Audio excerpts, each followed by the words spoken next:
Lena Mercer was wiping red wine from the edge of Dominic Serrano's desk when he opened the safe behind her. She noticed only because people with private safes usually waited until housekeeping left the room. Dominic did not. He pushed aside a row of folders, removed a thick blue binder, and turned toward the desk. A photograph trapped behind it slipped free. It landed beside the spreading wine. Lena caught it before the liquid reached the paper. Then she stopped moving. A 7-year-old girl sat on a metal stool with a red plastic camera hanging from her wrist. Her front tooth was missing. The yellow flower Grace Mercer had sewn crookedly onto her dress was visible near the collar. Lena knew that photograph. She had owned it most of her life. Except this was not her photograph. Her mother stood behind the little girl, exactly where Lena remembered her. But there was another woman beside Grace. Dark hair, cream blouse. One hand reaching down to fix the little girl's folded collar. Lena whispered, "That's me." Dominic crossed the room. He looked at the picture, then at Lena, then back at the woman beside Grace. His fingers tightened around the binder. "Why are you in this picture?" Lena looked up. "I was about to ask you the same thing." Dominic took the photograph carefully by its white border. "That woman is my mother." Lena pointed to Grace. "That one is mine." Neither spoke for several seconds. The study had been ordinary 10 seconds earlier. Expensive, yes, but ordinary in the way wealthy rooms became ordinary once Lena had cleaned enough of them. Walnut shelves, leather chairs, a decanter nobody had touched during her shift. Now the room felt as if someone had shifted a wall without telling her. Dominic looked at the child again. "How old were you?" 7. "When?" "Summer of 2002. His attention snapped back to her. "What?" Lena frowned. "My father disappeared that summer." Dominic put the binder down. "My mother disappeared that summer too." The third woman in the photograph was smiling. That unsettled Lena most. She did not look frightened. She did not look like someone caught in a secret meeting. She looked relaxed, amused, almost maternal as she fixed Lena's collar. "What was her name?" Lena asked. "Sophia Serrano." Lena knew the surname before the staffing agency sent her to the estate. Everybody in the city knew the surname, although most sensible people pretended otherwise. The agency manager had simply told her, "Don't wander. If a room is private, assume the hallway outside it is private too." Lena had decided that sounded like rich people nonsense dressed up as professionalism. Now Dominic Serrano was standing in front of her with a 24-year-old photograph of her childhood inside his safe. He turned the picture toward her. "You said you know this photograph. I have it. Where? At home. Who gave it to you? My mother kept it. Was Sophia in your copy? No. You're certain? I've looked at it enough times to know who's standing in it. Then yours may have been cropped." Lena shook her head. No. How do you know?" Because she remembered asking Grace about the ragged edge. Because when Lena was 11, she had tried to tape the picture onto poster board for a school family tree project, and Grace had snatched it away with enough force to tear the tape. "Some things are better smaller, sweetheart." Lena had hated that answer. "My copy wasn't cropped," she said. "It was torn." Dominic looked at the photograph again. "Where?" She pointed to the space between Grace's shoulder and Sophia's arm. "Right there." The study door opened. A woman in a charcoal jacket entered, saw Dominic's face, then Lena's. "Problem?" "May," Dominic said. "Run Alina Mercer. Lena." He looked at her. "If you're investigating my life, use the name I actually answer to." May's eyes flicked briefly toward Dominic. Lena got the impression people did not correct him often. "Lena Mercer," Dominic said. May took out her phone. Lena folded her arms. "Since we're exchanging information, I'd like one thing too." Dominic waited. "Why did your mother's picture end up in your safe with my 7-year-old face attached to it?" "My mother has been dead for years. You said she disappeared." "She was eventually declared dead." "That isn't the same thing," he did not argue. That interested her. Dominic looked at May. "No one comes in." May nodded and left. Dominic crossed to the main door and locked it. The click made Lena straighten. "If that's supposed to make me more cooperative, it won't. It keeps anyone from overhearing until I know what we're discussing. You could ask people not to come in. In my house, I prefer locks to assumptions." That sounds healthy. For a moment, something almost like amusement appeared in his face. Almost. He placed the photograph on the desk. My mother vanished in June 2002. How old were you? 16. Did you see her leave? No. Did anyone? Not that I know. Then why did everyone decide she left?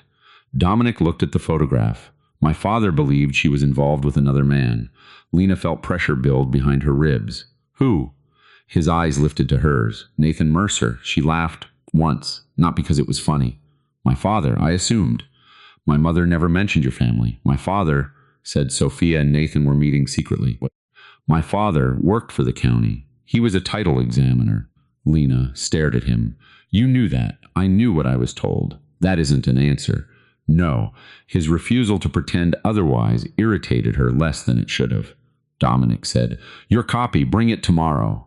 No, his eyebrows moved slightly. I'll bring it, Lena said. I stay while you look at it. Agreed. You don't send anyone through my mother's things.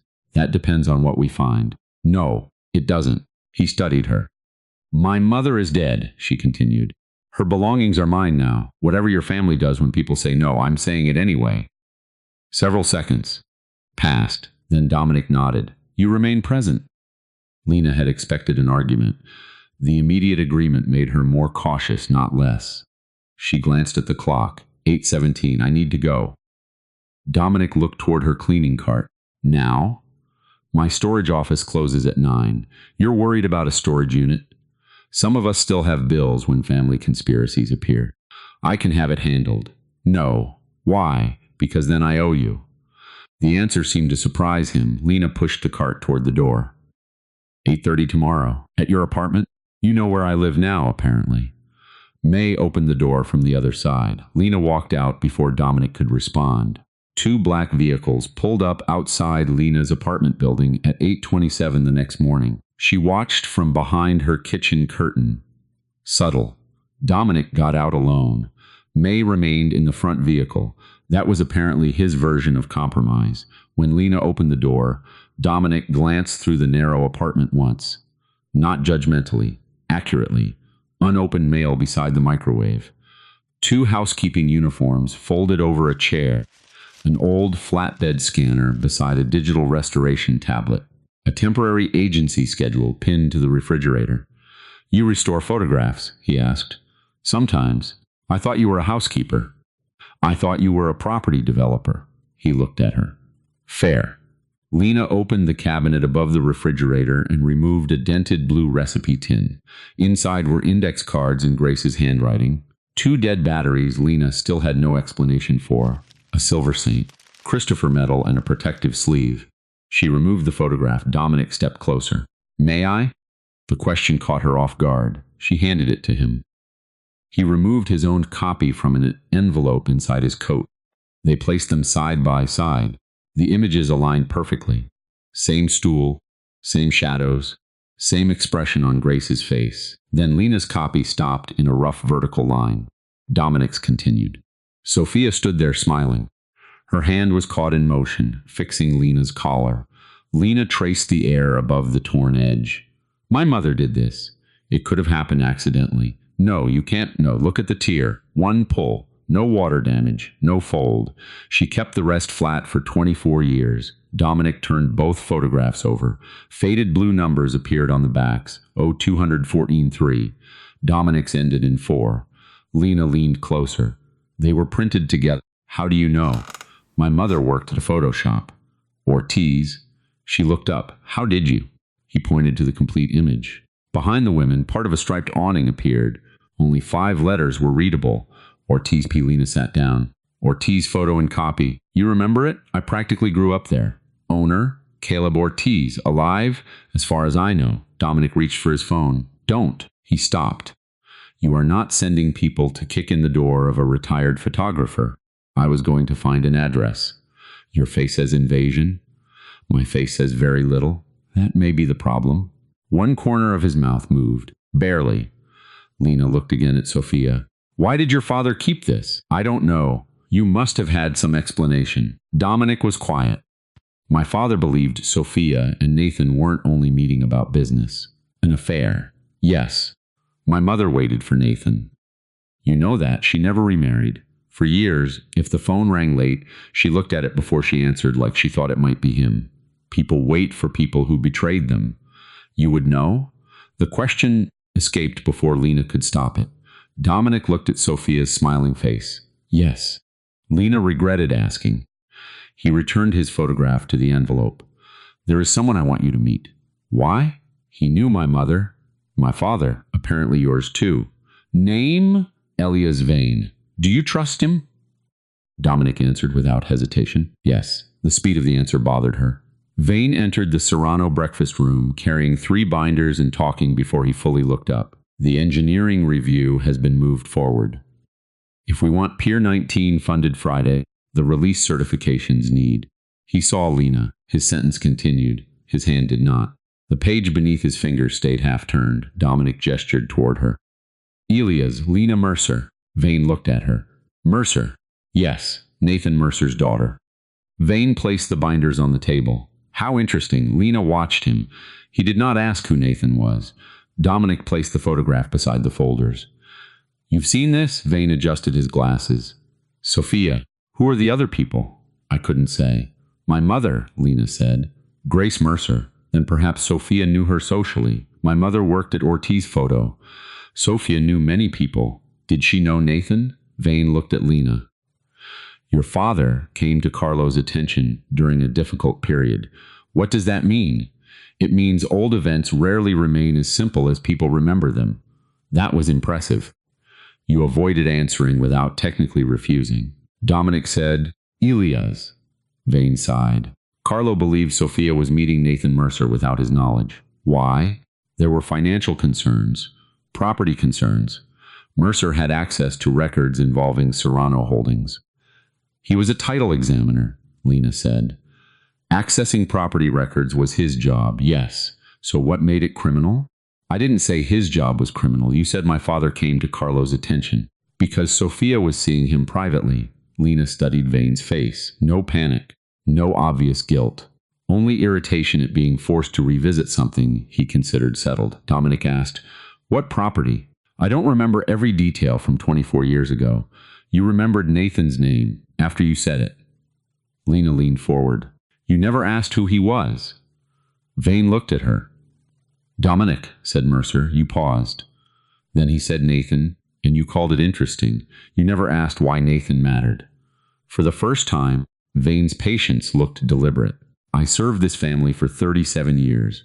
Eventually names return, apparently. Dominic's attention shifted between them. What was Sophia involved in? Vane closed the binder.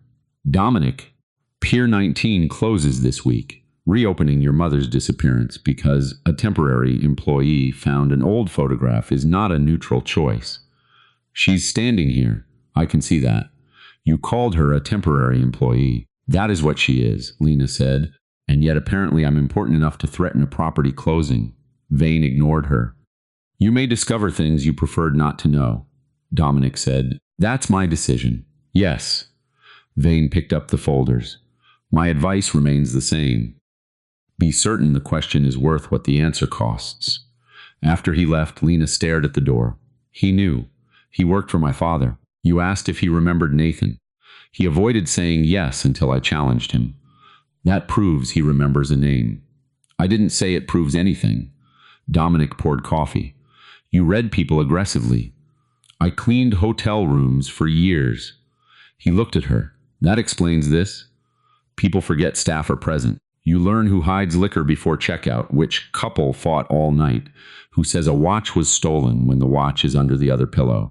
Rooms tell you what people think doesn't count. Dominic handed her a cup. And what did that room tell you? Lena nodded toward the door. He does not like me asking about Nathan. Dominic took a drink. That does not make him guilty. No. But for the first time, Lena saw something enter his certainty. Not suspicion exactly. Space.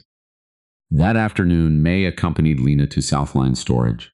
The manager pointed at the overdue notice on his screen. Payment clears by 9 tonight, or the delinquency file moves automatically. I'll have it. You said that yesterday. I was more financially optimistic yesterday. May glanced at her. You make jokes when you're nervous. I make jokes when the alternative costs money. They turned into corridor. See, Lena stopped. May nearly walked into her. What? The lock. A brass disc lock hung from the latch. My lock was silver. May's hand moved beneath her jacket. Stay behind me. I need to see what's inside. You will after I do. The manager confirmed the lock wasn't theirs and called police while cutting it. By the time an officer arrived, May had already checked both exits. The door rolled upward. Lena knew immediately that someone had been inside. Grace's jewelry box sat open. Her wedding ring remained in it. An envelope containing $60 lay on the floor. The old laptop Lena had intended to recycle was untouched, but 4 cartons of photographs stood open. Albums had been turned upside down. Grace's enlarger had been moved. May crouched near a stack of boxes. Could be valuables. They left the ring. Maybe they didn't see it. It was on top. A footstep sounded outside. May turned. A man in a gray contractor jacket appeared at the entrance, saw the police officer farther down the corridor, then ran. Stop! He had a brown archive carton under his arm. My box! Lena shouted. Stay here! She followed anyway. The man shoved a rolling dolly backward. May sidestepped it and caught the back of his jacket at the emergency exit. The cheap fabric tore. He slipped outside.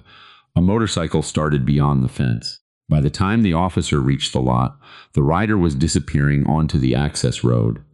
The surveillance camera showed a helmet, a jacket, half a motorcycle, and no readable plate. The officer took statements. None of that changed what had happened. Someone had searched Grace Mercer's belongings. Lena returned to the unit. May held the torn strip of gray fabric.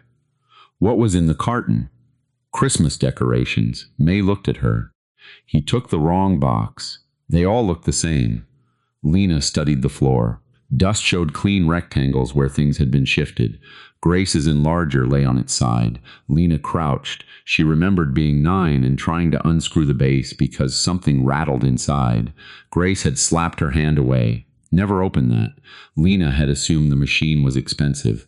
Now 2 screws looked newer than the others. May. What? You have a screwdriver? May produced a multi-tool. Lena stared.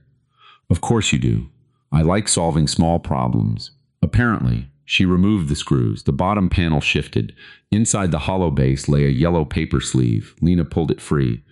A strip of photographic negative rested inside. Grace had written on the sleeve, 0214. Then beneath it, 7B. May looked around the unit. Does that mean anything? No. The officer returned to ask what appeared to be missing.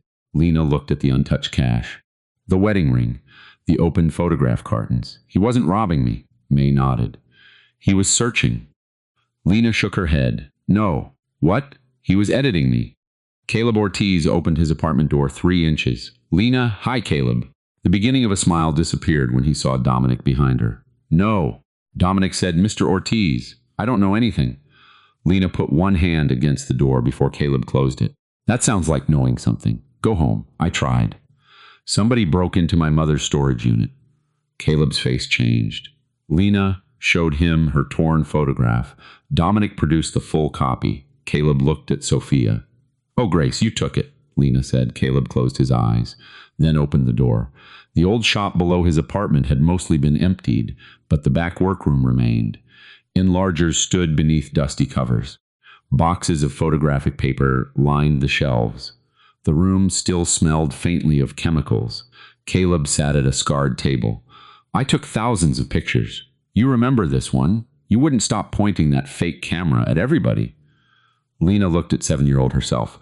I remember the camera. You told me I was holding mine wrong. That sounds possible. For a moment he smiled. Then Dominic placed the complete print down. Why was my mother here? The smile vanished. Caleb looked toward the rear exit. Lena noticed. Dominic noticed her noticing. Grace did copy work after hours, Caleb said. What kind? Lena asked. Documents. Lena took out the negative sleeve. What is 7B? Caleb's fingers tightened on the table. I don't remember. Dominic leaned forward. Caleb leaned back. Lena touched Dominic's sleeve. Don't. I haven't done anything. You were about to become persuasive. Dominic looked at her hand, then stepped away. Caleb saw that too. Lena placed the sleeve on the table. My father disappeared. Sophia disappeared. My mother tore Sophia from a photograph and hid this in a machine for 24 years. Someone searched my storage yesterday. If you know why, you don't get to protect me by lying. Caleb rubbed both hands over his face. Your father found something in the county records. What? Property. Which Property. I don't know. 7B? He nodded.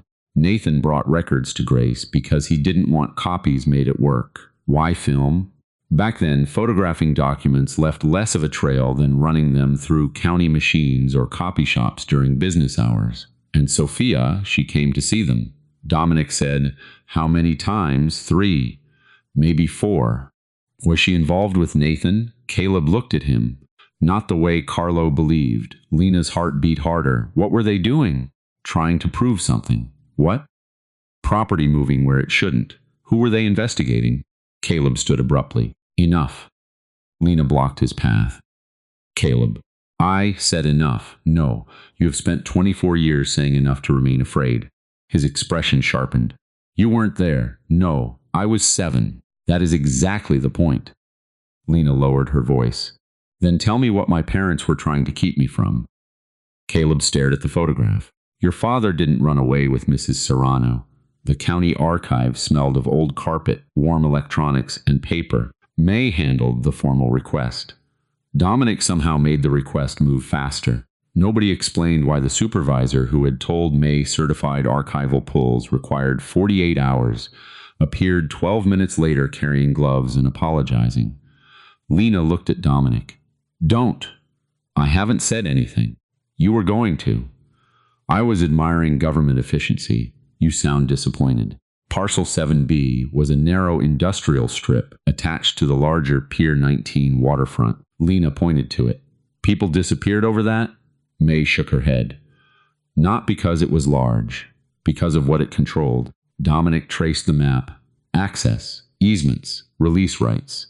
Small property can become valuable if a major redevelopment eventually needs it cleared. The chain of title showed 7B leaving a Serrano-controlled entity in 2002. The recipient was Marrow Properties LLC. A supporting instrument contained Sophia Serrano's signature. Dominic stopped reading. Lena saw the change in him, not anger, preparation for disappointment. Sophia signed it, he said. Maybe, Lena replied. He looked at her. You don't have evidence otherwise. Not yet. That matters. I know. Back at the Serrano estate, they compared Carlo's retained physical copy with the certified archive information. Lena handled the papers with gloves. She rubbed one sheet lightly between her fingers, then the next. May, what? These weren't together. Dominic frowned. They're stapled. Now, she pointed to the holes. One page had dark rust staining around the metal punctures. The second barely had any. The alignment was wrong, too. These pages might belong to the same document, Lena said. They did not spend 24 years stapled together. May leaned over. She's right about the holes. Dominic looked at Sophia's signature. So someone altered the packet. Someone assembled or changed it, May said. That does not tell us who. Lena nodded. The distinction mattered. They had proof that something had been manipulated, not proof of a culprit. Dominic's phone buzzed. He read the message. Pier 19 buyer wants review accelerated. When? 48 hours. Lena looked at the old company name again. Marrow Properties. Old paper. New deadline. Whatever had happened in 2002 was no longer staying there. Vane came to Dominic's office that evening carrying a thin gray file. You want Nathan Mercer? He said. Then stop pretending Carlo never investigated him. He placed the folder on the desk. Dominic opened it. Lena stood beside him. The first page was a bank record. Nathan Mercer. Date of birth. Address. Account number. Then the amount. $2,400,000. Lena read it twice. My father never had $2 million, Vane said. The account did. My mother worked 2 jobs after he disappeared. That does not mean he shared his plans with her. Lena pushed the document toward him. Plans for what? Carlo believed Nathan and Sophia intended to move money and property beyond his reach. Dominic asked. Based on this, among other things, the photograph? Yes. Lena looked up. You saw it in 2002? After Carlo did. Who gave it to Carlo? It was recovered during the inquiry. Recovered where? Ortiz's photo, I believe. You believe. Lena, who found it? I don't remember. The answer could be true. That was what made it dangerous. Vane turned another page. The money left a Serrano-controlled account and passed through one created in Nathan's identity. Did he withdraw it? Not according to this. Buy anything? No. Send it to my mother? No. Vane's patience thinned. Fraud does not require spending money personally. Dominic said, Why wasn't I told about this? You were 16. I've been an adult for 22 years. And for those years, nothing contradicted what Carlo believed. Vane looked at Lena. Until now, she stared at her father's name beside more money than Grace could have earned in decades. The paper did not look like a lie. That was the problem. It looked boring. Official. Certain. What happened after Carlo found this? Lena asked. He ordered Nathan located. And Sophia? She disappeared. With Nathan? That was the assumption. Was it yours? Vane looked at her. It was the explanation that fit. Lena wanted to reject it. Couldn't. Before leaving, she took out her phone as if checking a message. She photographed the bottom of the page. June 15, 2002. 8:42 a.m., Rosa Serrano Bell served dinner on china that looked older than everyone at the table. She distrusted Lena before the soup arrived. You brought a Mercer into my house, she told Dominic. She has a first name, I know. Then use it. Rosa looked at Lena. Lena. Rosa. Dominic rubbed the bridge of his nose. Lena decided she liked Rosa. The townhouse was warmer than the Serrano estate. Books covered 2 walls. Family photographs overlapped on shelves instead of sitting in matching frames. One napkin ring remained inside the dining cabinet rather than on the table. SS Lena noticed. Rosa noticed her noticing. That was Sophia's. You still keep it? I still own many things I don't use. After dinner, Dominic placed the complete photograph on the table. Rosa stared at it. Carlo had this. You saw it? After Sophia vanished. What did he say? That she had humiliated him. Lena asked, Did you believe she ran away with Nathan? Rosa studied her. I believed something happened that Carlo did not understand. Dominic leaned forward. That isn't what you've said before. You never asked what I believed. You asked what Carlo told the family? What did Sophia tell you? Rosa's fingers stopped on her glass. She called me. When? A few days before she disappeared. What did she want? I don't know. Rosa. She was frightened. Dominic stared at his aunt. Of my father? I assumed. What exactly did she say? Rosa looked toward the cabinet containing Sophia's unused napkin ring. She said, The danger is inside Carlo's own house. Lena exchanged a look with Dominic. Did she say Carlo was the danger? No. Vane? No. Anyone? No. Rosa leaned back. I told her if Carlo had threatened her, she should take Dominic and come to me. Dominic's face changed. And? She said I didn't understand. What happened next? The next call was Carlo telling me she'd disappeared. Lena asked, What was he like? Rosa gave a humorless smile. Carlo, furious. Relieved? No. Did he search? For 20 hours. Men moved through the house all night. Hospitals, train stations, hotels, anyone Sophia knew. Dominic said he may have been protecting appearances. He broke a man's nose because the man admitted waiting 2 hours before reporting a possible sighting. That sounds like my father. Yes, it did not sound like a man satisfied his problem had been solved. On the drive back, Lena stared through the window. The danger is inside Carlo's own house. Dominic said, She may have meant him. You want that to be true? No, because then Vane is safer. His head turned toward her. Lena regretted saying it so directly. Dominic looked ahead again. I've known Elias since I was a child, I know. He taught me how to negotiate, I know. He sat beside me at my father's funeral. I know. You don't know. Lena nodded. No, I don't. Nothing useful remained to say. The next morning, Vane produced Carlo's order. Not a rumor. Not a later summary. An authenticated retained original bearing Carlo Serrano's signature and authorization. Recover Mercer, secure all 7B, mysterial. Hold pending inspection. Lena, read the words twice. Pier 19? Vane nodded. That is where Nathan was told to report.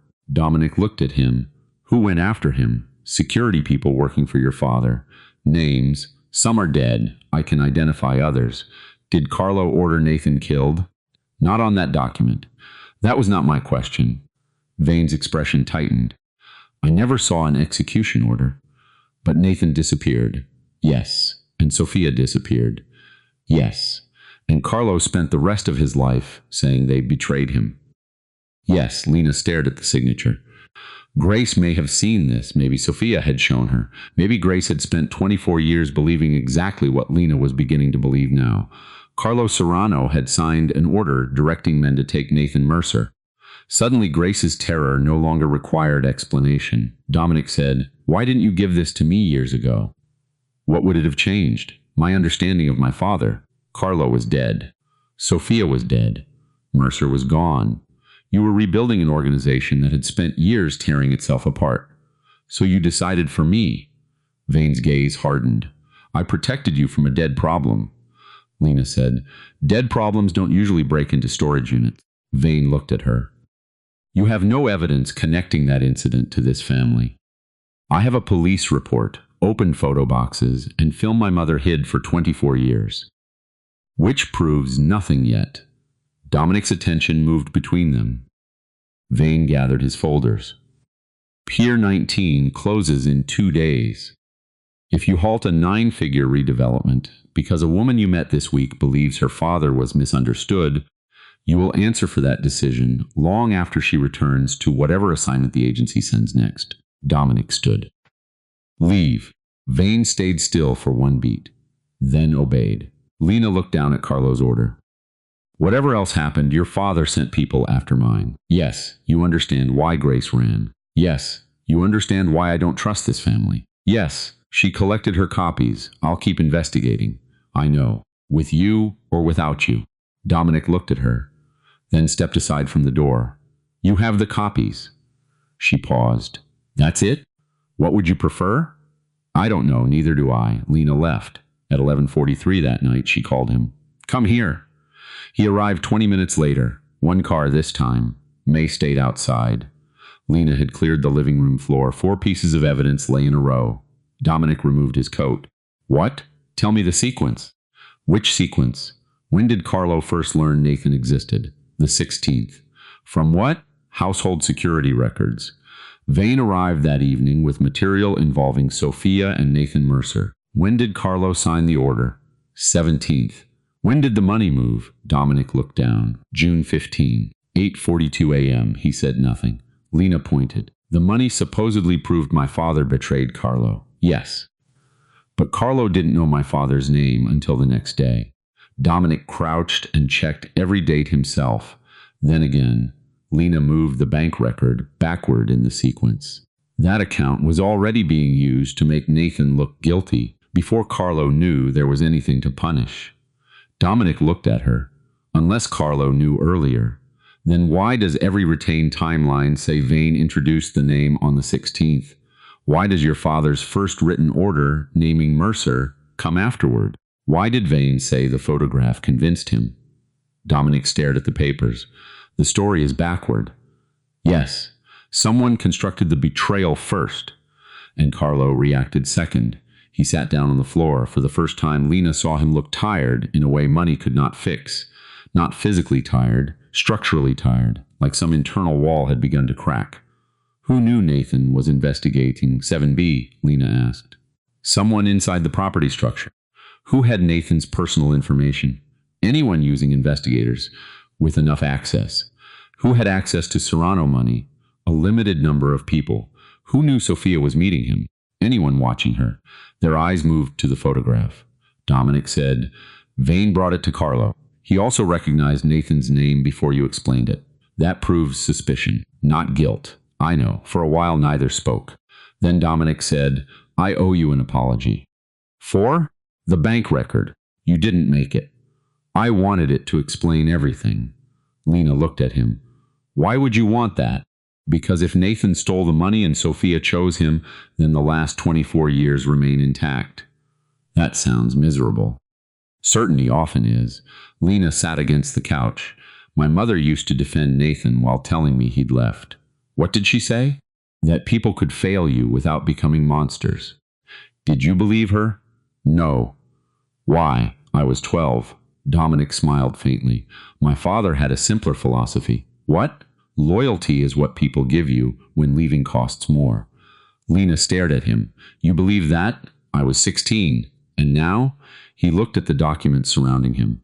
I'm beginning to think 16-year-olds shouldn't design adult philosophies. Lena laughed. It felt inappropriate.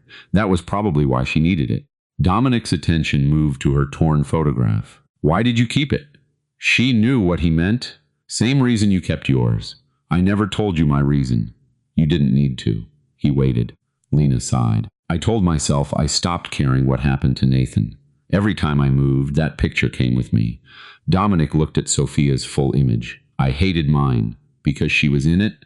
Because she looked happy. Lena understood. If she looked miserable, leaving would have made more sense. Yes. And you kept it anyway. Yes. For the first time, Lena's attraction to him had nothing to do with his face, or the fact that rooms became unusually efficient when he entered them. It came from recognition. He had preserved evidence against someone he loved because destroying it would also destroy the possibility that he had misunderstood. So had she. The back door of Ortiz's photo hung crooked from one hinge the next afternoon. May stopped them before they entered. Wait, she went inside first. The scanner lay shattered on the floor. Caleb's old computer had been struck hard enough to split the case. Several boxes of film envelopes were missing. Caleb sat upstairs with a police officer and a paper cup trembling between his hands. They came while I was out. Did you see anyone? Lena asked. No. Cameras. The back one hasn't worked in years. May linked the report to the storage unit intrusion. Dominic turned to Lena. The negative. Lena touched the inside pocket of her coat. With me. Give it to May. No. She prepared for the argument. It did not come. Dominic nodded. Keep it. The simple acceptance landed harder than any declaration could have. Caleb said, I'm done. Lena turned. What? I told you everything. No. I am not waiting for someone to come through another door. His voice cracked. Lena stopped pushing. Caleb pointed at the shattered scanner. You were 7. You don't remember what it was like. Then tell me. No. He went upstairs and locked his apartment. That night, Lena set the negative into her own scanner. Dominic stood behind her. May worked at the kitchen table with copied security records. The strip had suffered. One edge had heat distortion. A long scratch cut through 2 frames. This isn't television, Lena said. Dominic leaned against the counter. Meaning I can't click enhance until somebody's face appears in a reflection that was never there. I wasn't going to ask. You look like you might. What can you do? Recover what already exists. The first frame showed part of the 7B paperwork. The second contained signatures. The third looked almost accidental. A tilted shot of the darkroom. Lena adjusted exposure. At the edge, a chrome drying panel reflected part of the room. Something appeared in it. A shoulder, a face. May stood. Wait. Lena increased contrast and carefully reduced scratches. Not inventing detail, only clearing what film had captured. A younger man emerged in the reflection. Thinner, dark hair, but unmistakable. Dominic stepped closer. Lena looked at him. Ilya's. He did not answer. May checked the edge code and processing sequence. This frame predates Nathan's disappearance. Dominic sat down. Lena had watched people receive terrible news before. Some cried. Some shouted. Dominic became precise. He straightened one paper on her table, then another. He said his involvement began after Carlo ordered the inquiry. May nodded. This puts him at Ortiz earlier, Lena said. It proves he lied about when he became involved. Dominic looked at her. It does not prove why? No. Or that he killed anyone? No. May added, it does place him inside Nathan's investigation before your father officially knew there was one. Dominic's eyes stayed on the reflected image. He helped raise me. Lena said nothing. There was no answer worth giving. After May made authenticated encrypted copies, Dominic asked Lena for the original negative. No, I can secure it better. Probably. That isn't an argument. I know. He watched her, then said, all right, you're just letting me keep it? It belongs to your family. That hasn't stopped this family before. No, the direct answer quieted her. Dominic picked up his coat. Make another copy and keep it somewhere outside this apartment. I already did. This time he smiled properly. Of course you did. The next morning, Lena returned alone to Caleb's apartment. He tried not to let her in. She sat on the stairs. 10 minutes later, he opened the door again. You inherited Grace's stubbornness. She thought hers was practical judgment. She would. Lena put a print of Vane's reflection on the table. Caleb stared at it. The color left his face. You knew he was there. I knew somebody came. You knew him. Not his name then, but later. Caleb looked away. Lena sat across from him. My mother died afraid. So did a lot of people. That isn't a reason to let whoever frightened them keep deciding what everyone remembers. Caleb's eyes hardened. You think Grace should have told you? I think Grace did what she thought kept me alive. I also think silence cost me something. He looked at her. I spent 24 years believing my father chose to leave. Caleb rubbed his forehead. Grace believed Carlo had done it. Because of the order, his hand stopped. Lena leaned forward. She saw it. Caleb closed his eyes. Sophia had a copy. Sophia came here again? There. The thing he had tried hardest not to say. When? After Nathan disappeared, Lena's pulse quickened. What happened? She came through the back after midnight. Her sleeve was torn. She was shaking. Was Grace here? Yes. Where was Sophia coming from? I don't know. She said she'd gotten away. From Carlo? I don't know. From Vane? I didn't know. What happened? A call came for Grace, a neighbor. Men had been asking questions near the Mercer house. About the documents, about Grace. Caleb looked at Lena. About you. She stopped. Me. You were staying with Mrs. Callahan. How would they know? They were asking where you were. A voice came from the doorway. What did my mother do? Dominic had arrived quietly behind her. Caleb looked at him. She told Grace to leave. With her? No. Why? Because Sophia said if they ran together, whoever was searching would follow all of them. Whoever? I told you. I didn't know. Caleb rubbed both hands together. Sophia took an envelope. Not everything Nathan had saved, enough to look important. Lena asked, What did she say? Caleb stared at her. If he thinks you still have it, he'll keep looking at the child. Let him think I took everything. Dominic gripped the back of a chair. And then she left. Where? Pier 19. Dominic sat down, not slowly, as if standing had suddenly become optional. Lena watched the meaning reach him. For 24 years he had imagined Sophia moving in one direction, away, from Carlo, from him, from her family. Now the direction reversed. She had escaped. Then learned someone was looking for a 7-year-old girl, and turned back. She went voluntarily? Dominic asked. Yes. Toward whoever she escaped from? Yes. Caleb's voice broke. I told her not to. What did she say? That somebody had to make them look the wrong way. Nobody spoke. The little bell above the unused shop entrance below moved in the air conditioner. Dominic looked at Lena. I hated her. The sentence was almost conversational. That made it hurt more. I spent half my life hating her for choosing someone else. Lena sat beside him. We still don't know everything. She turned around. Yes, for you. For Grace, too. You were 7. Lena looked at the floor. I used to imagine Nathan packing. Dominic waited. Blue suitcase, shirts folded on the bed, him checking the hallway to make sure I was asleep. Did he own a blue suitcase? No.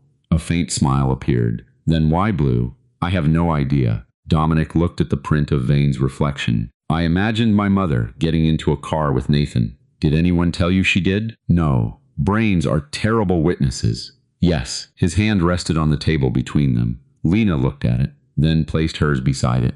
Not touching. Dominic moved the final inch. His fingers closed over hers. Lena let him. There was no grand line, no confession. Only the strange relief of having someone understand a wound without trying to make it smaller. May called less than a minute later. Dominic answered. What? He listened. His eyes went to Lena. What happened? May said something Lena could not hear. Dominic ended the call. We need to go. The Bellwether Hotel ballroom smelled of lilies and fresh paint. Lena knew the building better by bleach, steam, and industrial detergent. She had supervised housekeeping there for 6 years before renovation eliminated most of her department and pushed her into temporary agency work. Now she stood near the service entrance, wearing a temporary badge while investors, attorneys, and city officials prepared for the Pier 19 gala. May approached quickly. Locker 28. Lena looked at her badge. 28. That sounds promising. May carried a clear evidence bag. Inside were 3 original Serrano archive documents. Dominic came over. Where? Her assigned locker. Lena stared at the papers. I have never seen those. May handed Dominic a tablet. Second issue. Access logs place my credentials in the archive at 2:13 this morning. Were you there? No? Vane arrived with 2 hotel security managers. He looked at the documents. Then at Lena. This has gone far enough. Lena laughed once. I was hoping for something less predictable. Vane ignored her. Original family material appears in her locker. May's credentials entered the archive. Lena possesses image restoration software capable of altering photographic evidence. May gave her access to records she had no independent right to possess. May said, "Be precise. Am I wrong?" "No." Then, Dominic has an obligation to isolate everyone involved until he knows what has been compromised. Lena turned toward Dominic. "Don't." He looked at the papers, the logs, her. "I need time. You have time. Upstairs?" "No." "Lena?" "No. There is someone inside my security structure with enough access to alter records, and your solution is to lock up the person being framed. My solution is to know where you are until I understand what they control. You need to hear yourself." May said quietly. He turned. May removed a small recorder from her equipment pouch and clipped it inside her jacket. "Digital logs are compromised. I'm recording every internal confrontation independently from now on." Vane looked at her. "A little theatrical. A little redundant," May said. "That is the point." Dominic looked back at Lena. "Private suite. No one enters without my authorization." Lena stared at him. He genuinely believed he was protecting her. That made the decision easier to understand, not easier to forgive. The suite door locked from the outside at 6:41. Lena stood in the center of the room. For several seconds, she simply listened. Then she looked around. Guests saw hotels from the front. Housekeeping saw everything required to make the front possible. Bellwether had been renovated, but not completely. Older suites once connected to utility passages, servicing linen closets and plumbing lines. Lena moved a wardrobe. A narrow service panel had been painted the same color as the wall. The plumbing behind it was capped. The passage remained. 15 minutes later, Lena stepped into a linen corridor and brushed plaster from her knees. She moved through the old service wing. Near the loading level, she passed a red handle beside a rolling steel shutter. Fire moke, isolation. Lena remembered running safety drills beneath it. Pulling the control dropped the shutter between the laundry service corridor and the loading dock to contain smoke. She kept going. Dominic intercepted her near the dock. 15 minutes later, Lena stepped into a linen corridor and brushed plaster from her knees. She moved through the old service wing. Near the loading level, she passed a red handle beside a rolling steel shutter. Fire, smoke, isolation. Lena remembered running safety drills beneath it. Pulling the control dropped the shutter between the laundry service corridor and the loading dock to contain smoke. She kept going. Dominic intercepted her near the dock. Lena. She walked past him. He stepped into her path. "If you order May to drag me upstairs, I won't." She stopped. "You already locked me in a room. I needed to protect. Don't." He stopped speaking. "Every man in your family seems to have a beautiful explanation for deciding where women are allowed to go." His expression hardened. "That isn't fair." "No, it isn't. You were framed inside my security system." "Yes." "Someone searched your mother's storage." "Yes." "Someone destroyed Ortiz." "Yes." "And I don't know who has access to what." "I am still 31 years old." "I know." "Then act like it." Dominic looked toward the open loading dock. Rain blew across the concrete. Lena lowered her voice. "The second you're afraid, you decide I stop getting choices." He did not answer immediately. She waited for security, for May, for an order. Nothing happened. Dominic stepped aside. "If you leave, I won't stop you." Lena stared at him. "What changed? You ask whether I was different from my father." He looked toward the rain. "I suppose this is where I find out." Lena walked past him. 6 steps later, Vane crossed the far end of the corridor, carrying a black Pier 19 closing packet. A white tab protruded from it. Marrow Settlement Trust. Lena stopped. Vane disappeared through another service door. Dominic saw her expression. What? Marrow, what about it? That's the company, on the 7B transfer. Dominic came closer. Lena backed toward the exit. I need to check something. May can. She looked at him. He stopped himself. Call her. Lena walked into the rain. At Southline Storage, she paid Grace's overdue balance before doing anything else. The payment hurt. It cleared. PA. One problem ended. Then Lena opened the scanned 2002 deed on her phone. Marrow Properties LLC. She called May. I need you to check the current Pier 19 closing documents. For what? Marrow. Keyboard sounds followed. Lena paced between Grace's boxes. What exactly? Settlement, release, payment, beneficiary. Anything. Hold. Lena looked at Grace's wedding ring inside the open jewelry case. A dead woman had spent decades being afraid of the Serranos. Maybe she had been wrong about who inside that world frightened her. Maybe not entirely. Carlo had still ordered Nathan seized. Truth did not have to make every dead person innocent. May returned. Marrow is receiving money. How much? 11.2 million to release historic interests and claims tied to Pier 19. Lena closed her eyes. Who receives it? Nominee entity. Keep going. I am. Silence. Then May swore. What? The beneficial payment certification routes through a private trust. Whose? Elias Vane. There it was. Not embarrassment. Not reputation. $11 million. A reason the past mattered now. A reason to search Grace's belongings. A reason to destroy Caleb's scanner. A reason to frame Lena and May before Dominic ordered a deeper title review.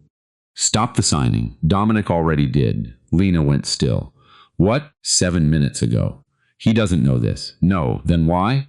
Vane told him stopping the deal would expose Carlo's history, trigger litigation, and make Dominic look like he was risking millions because of you. What did Dominic say? That the signing stops. Before Lena returned. Before the final proof. Before he knew choosing truth would earn him anything from her. May continued. I'm sending the Marrow records, police reports, timeline discrepancy and image copies to state investigators handling financial crime and evidence tampering. They're on the way to Bellwether. Dominic knows? He told me to make the call. Lena looked toward the storage unit door. I'm coming back. May paused. Because he asked? No. Good. When Lena returned, the ballroom doors remained closed. Dominic stood at a long signing table with Vane, Rosa, redevelopment attorneys, and several senior business representatives. The contract lay open. Dominic's pen sat uncapped beside the signature line. Vane leaned toward him. You will trigger litigation before midnight. Then counsel will work late. You'll expose every irregularity Carlo ever touched. Then investigators will have a productive month. This is not courage. It is self-destruction. Dominic looked at him. Those aren't opposites. Vane's restraint thinned. You spent 20 years rebuilding stability. Do you intend to gamble it because Lena Mercer believes her father deserves a better ending? The photograph isn't why I'm stopping. Then what is? The transfer predates Carlo's knowledge. You lied about when you entered Ortiz. Someone with internal access framed Lena and May hours before a closing you desperately want completed. You have suspicion. I have enough not to sign. You're destroying your father's name. Dominic picked up the pen. For a fraction of a second, Vane relaxed. Dominic drew a line through the signature field. What destroys my father's name is what we can prove he did. He closed the contract. What destroys mine is what I choose after I know. The service door opened. Lena entered. Dominic looked at her. He did not ask why she came back. He did not tell her where to stand. What do you need? The question nearly undid her, because it was exactly what she had been trying to make him understand. Lena placed her phone on the table. Marrow Properties receives $11.2 million from this settlement. One of the lawyers looked toward Vane. Lena continued. The current beneficial payment certification routes the funds through a private trust controlled by Elias. Rosa sat down. Vane remained composed.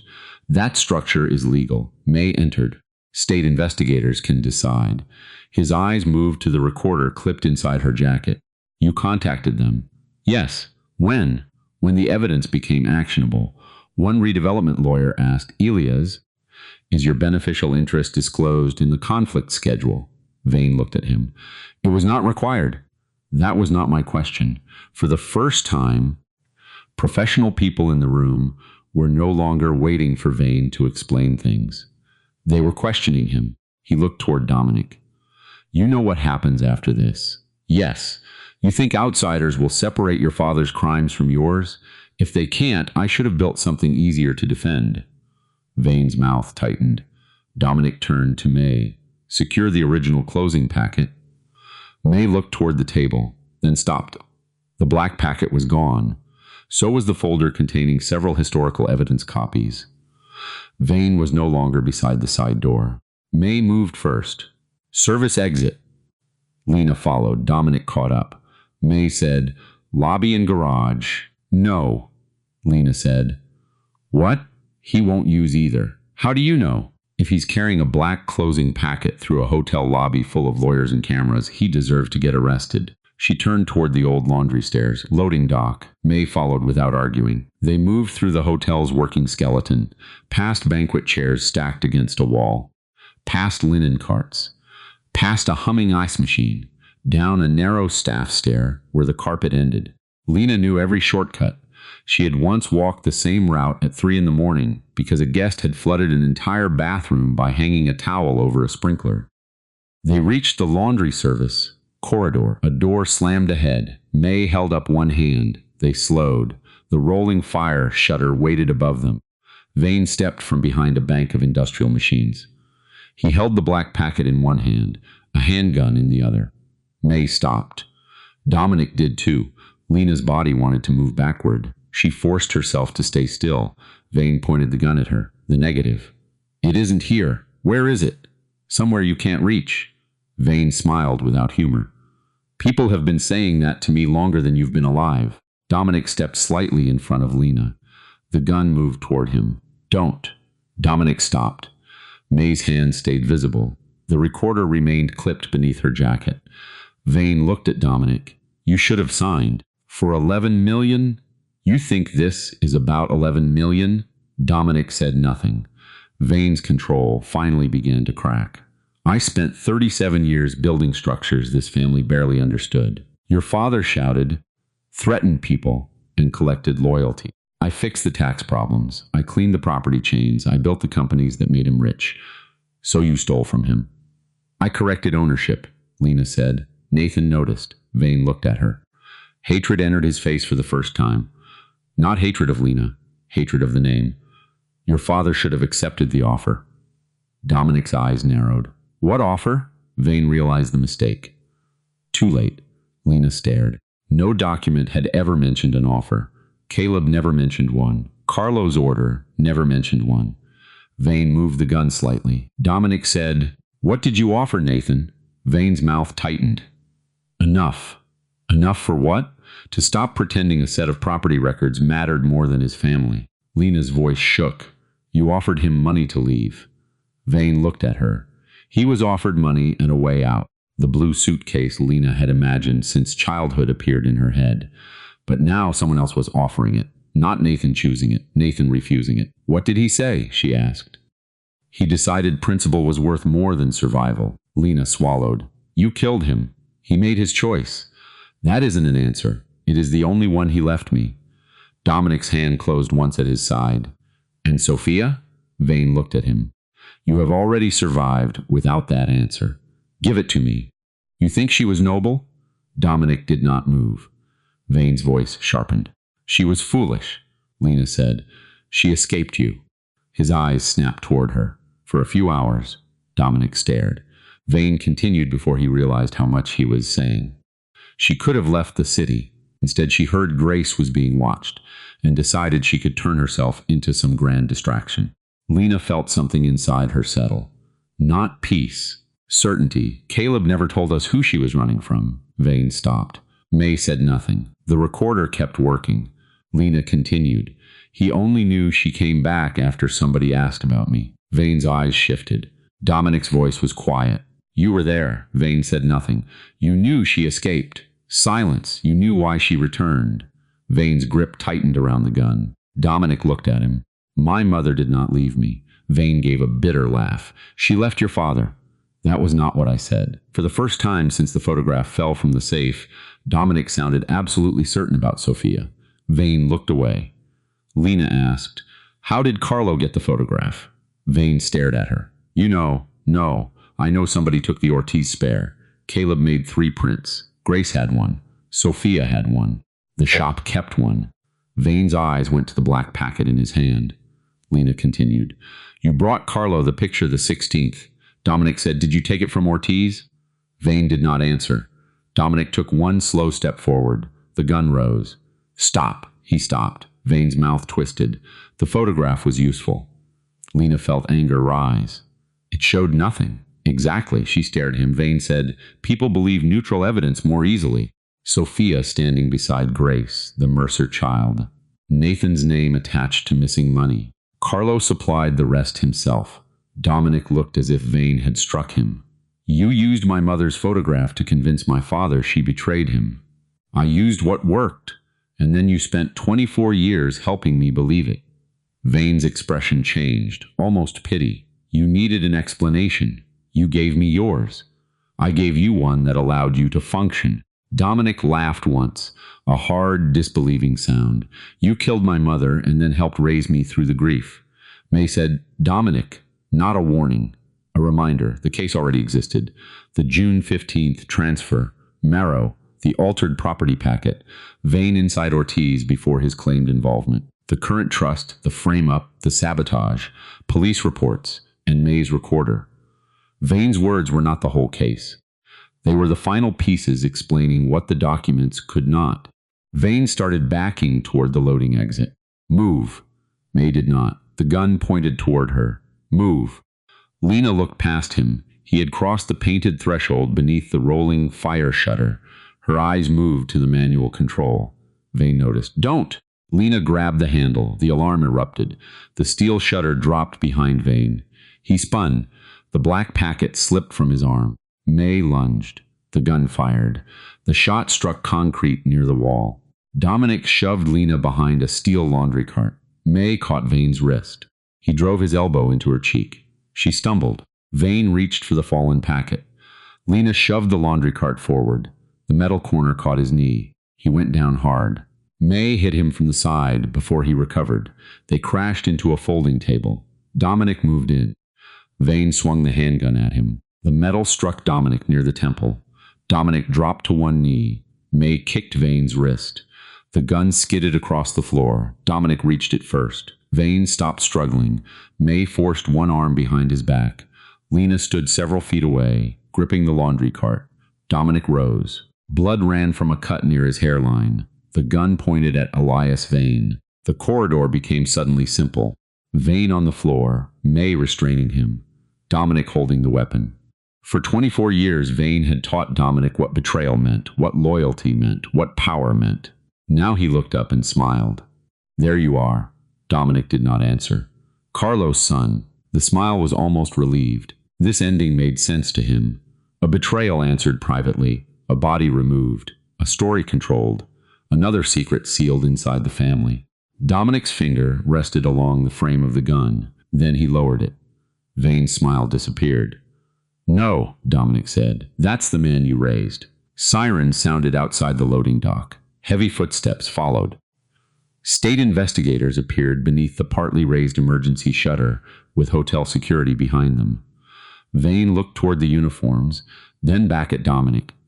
"You brought police into your own house." Dominic looked at the scattered Pier 19 documents. "No, you did." May stepped away only when investigators had Vane restrained. The black cladding packet was recovered, so were the beneficiary documents. The papers planted in Lena's locker were preserved. May's recorder was removed, sealed, and handed over. Dominic put the handgun on the ground and stepped away from it. Only then did Lena realize her hands were shaking. Dominic looked at her. "You all right? You're bleeding." "So is May." May touched her split lip. "I have attended worse meetings." Lena laughed. It came out half broken. One investigator escorted Vane toward the loading dock. He turned once. His gaze landed on Lena. not rage, something closer to disbelief. She had the strange impression that the thing he could not accept was not that Dominic had turned against him. It was that Lena had mattered.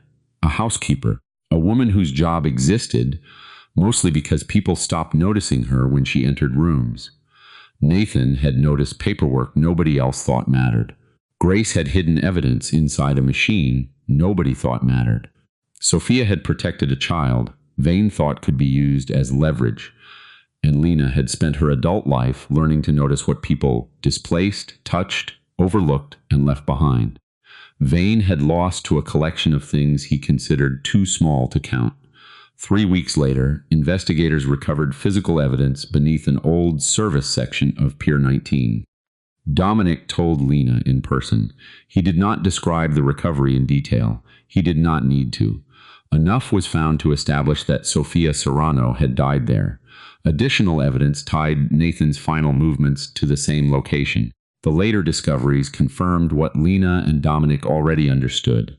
They did not create the truth. The financial reconstruction filled in other pieces. Marrow Properties had begun with small interests. A strip here. An access right there. Corrective deeds that seemed unimportant when taken alone.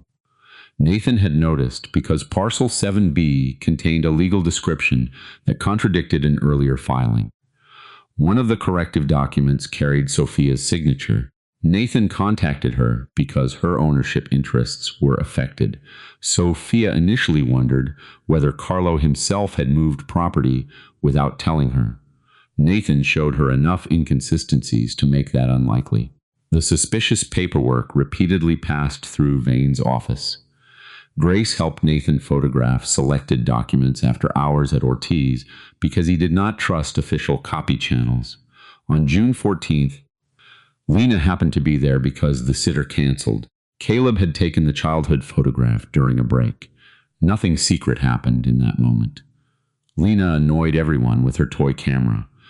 Grace complained her coffee had gone cold. Sophia laughed and reached down to straighten Lena's folded collar. The next day, Vane discovered Nathan was examining Marrow. Before Carlo knew anything, Vane created the financial story, Nathan's identity.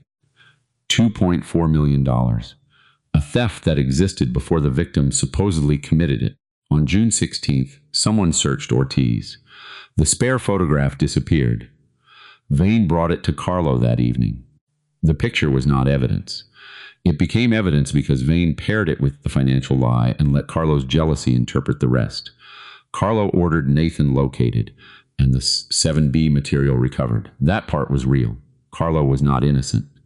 He had used the machinery of fear and violence that surrounded him. But he had not created Nathan's financial trail. He had not known the photograph was stolen to manipulate him. And the investigators found no evidence that Carlo had authorized Nathan's murder. Vane took the real order and turned it into permission for something worse. Nathan went to Pier 19 because he believed refusing to appear might place Grace and Lena at risk. Vane offered him money, a way out, a disappearance he could choose instead of the one later forced on him. Nathan refused. That truth stayed with Lena differently from every other fact. For years she had imagined him choosing the door. Now she knew someone had opened one for him. He had not walked through. Sophia discovered Nathan never came home. She confronted Vane.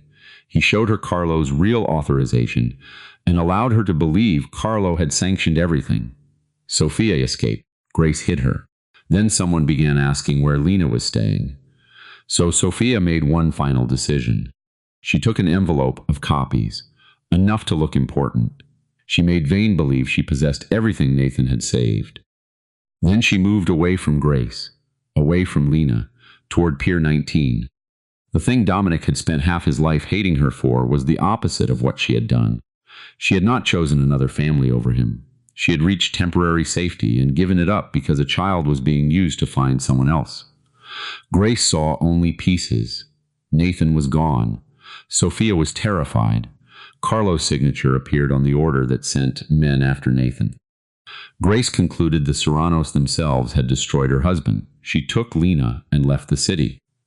Before leaving, she tore Sophia from the childhood photograph. For years, Lena had thought the missing strip meant shame, then secrecy, then perhaps guilt. The truth was simpler. Grace thought a visible connection between 7-year-old Lena and Sofia Serrano might get her daughter killed. Lena understood why her mother did it. Understanding did not erase the anger. That surprised her. She had imagined truth as a cleaner thing. Nathan had not abandoned them. Good. Grace had protected her. Good. But Grace had also allowed Lena to spend decades believing her father chose another life. Both could be true. Fear could save a child and still wound the adult she became. Lena decided she was allowed to love Grace without pretending every choice Grace made had been right. She paid the next month's storage fee herself. Dominic offered once. Only once. No, I assumed. That sounded almost healthy. Don't make it embarrassing. Caleb called 2 days later. I have 4,000 negatives in boxes nobody has indexed since 2008. Lena waited. I can't pay Serrano money. Good. Serrano money makes me argumentative. Dominic, sitting across from her kitchen table at the time, looked offended. Caleb continued. I can pay normal money. For what? Digitizing the archive, cleaning scans, organizing whatever survived. That's months. I know. Maybe longer. I know. Lena looked at the restoration tablet beside her. When do I start? Several weeks after the Bellwether Gala, Lena returned to the Serrano estate. Not in uniform, that mattered more than she expected. Dominic's study looked almost the same as it had the first night. Walnut desk, leather chairs, shelves, the safe hidden behind the panel. But the photograph was no longer inside it. It sat in a simple wooden frame on the desk near the window. Morning light crossed Sophia's face. Grace stood beside her. 7-year-old Lena held her useless red camera. Lena walked closer. You framed it. Dominic stood near the bookshelves. I was informed that's what people normally do with photographs. Who informed you? Rosa. At considerable length. Lena smiled. Beside the frame was an empty space. She opened her bag. Grace's torn photograph rested inside a protective sleeve. Lena removed it and placed it beside the complete image. Dominic looked at the jagged edge. You could restore that. I could. Will you? No. He looked at her. Lena touched the rough border. My mother did this because she was afraid. If I repair it perfectly, I make a photograph of something that never existed. The complete version exists. That's not what I mean, he waited. The tear is part of what happened. Dominic looked at both photographs. One complete, one damaged. Neither lying anymore. I've been thinking about the first thing I asked you, he said. You've asked me many irritating things. The photograph. Lena remembered the wine spreading across the desk. The picture falling, his voice. Why are you in this picture? You have an answer? She asked. Yes. What? Because our parents were already in the same fight. Lena looked at the image. Technically, our mothers were in the picture. Dominic stared at her. You're going to ruin this. Accuracy matters. I have noticed. She smiled.